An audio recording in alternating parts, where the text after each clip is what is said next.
you know, some of the, including Bob Corker, some people have started to break away from this Norquist pledge and back off the no taxes thing. I mean, that it's, as far as this fiscal cliff thing goes. You know, I mean, what do you think about that? What I think about that is I want something in blood writing. I want that. Here's what always happens. You got the Republicans that give in, okay, George Bush, read my lips. We'll raise taxes and we'll do spending cuts on down the road. Wrong. It works the other way around. Let's do the spending cuts. Let's do them now. Let's have them in place for a year or two to know you're legitimate. Then and only then will we consider tax increase. I don't have to make this decision. We run Tennessee well. I'm not the one that got the federal government in this situation. I had a chance to go to Congress in 2006 and didn't go. So the bottom line is to this: if they break that pledge, and I can understand why he is where he is, I'm not, because something's going to have to give. Make sure that you have slit your wrist and put them together promises that you know that these budget cuts are coming, because I can see what's going to happen. They're going to do these tax increases on the rich, which doesn't solve a problem. That solves no problem. You can take all the money away from the rich and it won't solve the problem, okay? It's purely the Democrats pandering to their base. That's all it is, because it doesn't solve a problem. So if you're going to do that, then by golly, make sure these spending cuts are real and you see them and they're in place before you do anything. I'm sorry. That's where I am on that. I'm sometimes kind of bashful. Well, I asked the question. I can just see this coming. I can. They've had a wool pulled over our eyes so many times on this.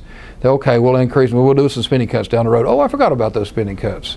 I've seen that so many times. But is it not true that Tennessee, and I'm not sure about Texas, but I know Alabama, Georgia, and some many other states are net beneficiaries of federal largesse, either through Social Security, through Medicare, through Medicaid, through I don't know, but I don't know. And we get more money back from the feds, these bad federal officials, than we send out in tax money. I don't know about that, but I do know this. I don't care. That's beside the point. It really is, in my opinion. Really, that's beside the point. The Social Security benefits. The bottom line is, 2 years in a row, we balanced the budget with less money we've had the year before, and cut taxes while doing that. But you don't do that by not saying no to people. Well, every year, the teachers, the firefighters, the policemen come to us and want us to raise the percentage that they get from their pension fund from 42% to something higher. They'll say some states pay 65%. Well, good, but they're going broke. Yet we've sat here and said no to them all these years, and I have. It's not easy when you got 5 firefighters risking their lives before you're sitting around here and say, sorry, that's all we can afford. I do know this, though, that we run this state well. We have a balanced budget. We're one of the most well-funded pension funds because, and this is Democrats and Republicans. I'm not bragging just on Republicans. Phil Bredesen and I rarely disagreed on physical issues. I'll tell you that. And Ned McWhorter, so tight he squeaked when he walked, and you had Jimmy Nafee and John Wilder before me. Both those were pretty much fiscal conservatives. They really were. So this is not a partisan issue. But I'm getting tired of us doing what we're supposed to be doing than the federal government being the smart people in the room for some reason. And keep in mind, the federal government exists because of the states. We miss that sometimes. The only reason there is a federal government is because the states say there is. And we may get more money back in the state of Tennessee. I don't know, but you tell us what's even and we'll go with it. We'll make it work. And so all I'm saying is we've been responsible. We've said no. We've made this work. Other states have not said no, have done whatever it takes. California is going to slide off into the Pacific Ocean if they don't change their ways. And we at the state of Tennessee, somewhere down the road, are going to be asked to make that up. Wait and see, it's coming, and that's when it's going to hit the fan, in my opinion. It won't be secession, but there will be somewhere where everybody said, that's it, we're not doing this anymore. Governor, any thoughts on judicial selection? Yeah, but what I got all kinds of thoughts on judicial selection. So, any changes coming in connection with that? What are your? Well, obviously, I've almost personally reformed the Judicial Selection Commission, the Judicial Nominating Commission. I do think it's working well. If you look at the 3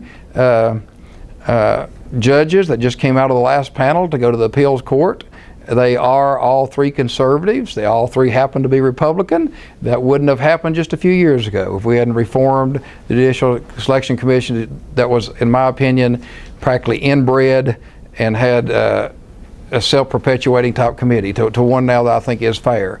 Now, I do think that, but I do think it's unconstitutional. I do know I know we've had 2 Supreme Courts that have said it is constitutional, therefore it is. But I think both of those were political decisions that they figured out where they wanted to be on the end. Now let's figure out how to get there and make this constitutional. We're the only state in the nation that adopted a Missouri-type plan and didn't change our constitution. Therefore, we need to change our constitution. Now, we're down to one plan. There's only one plan out there. I mean, it's either the governor appoints and we confirm, or stay where we are. And I think we'll get to where the governor confirms and governor appoints and we confirm. Any thoughts on John J. Hooker again is making a move to try to change this system? Any predictions? I think he has legitimate ideas. I do. Now, you know, he's marginalized himself so much at times that he's not taken seriously, which is a shame, because you sit down and talk to him, he makes a lot of sense. But at the same time, and for the first time now ever, I guess, the courts seem to be taking him seriously on a few issues. But I don't know where that ends up. I have no control over that. More power to him. If that's what he wants to do, as a citizen, he has the right to do that. I'm glad the courts are finally listening to him and making some decisions that seem to be in his favor. But you know, that's not something I lay awake at night thinking about, because there's nothing I can do about that one way or another. That's in the court's hands. Back on exchanges, do you see the legislature getting on the same page with Governor Haslam? I mean, he's obviously hasn't made a decision yet, but he's been making the argument that the state can run it better. Well, you know, I won't disagree with that argument. States can run it better, but I don't think that's if we was truly legitimately running it. But we're not going to be running it. I think in the end we'll be on the same page. Because right now we're on the same page. I may be leaning toward federal and he's leaning toward state a little bit. But I think but at the same time, we both think we ought to keep our options open. And I think in the end, we'll all be on the same page on this.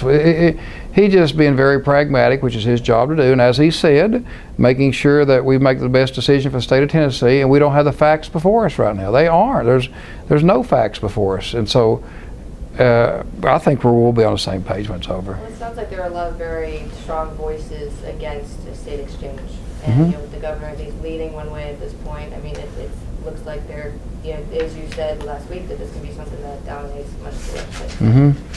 I think we'll be on the same page when it's over. I do. I think that we will. I mean, I've talked to him about this a lot, and I think in the end we'll be on the same page. And we may be, because I think we have the expertise in TennCare. I think we have the expertise with Darren Gordon, because I think he does a fantastic job. I do.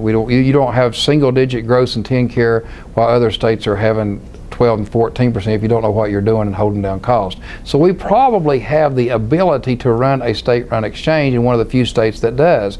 But what is a state-run exchange? Seriously, does that mean you get 10% of it, you get 20% of it, and the rules can change tomorrow to where you go back to 5% of it?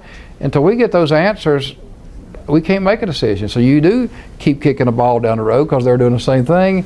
And again, I will bet you right now that there'll be an extension of the deadline, because no states are ready for this yet. Could keeping our options open on an exchange mean saying yes to one that's state-run now and canceling that later? I don't even think you're saying yes to state-run one right now, even though that's technically what you're doing.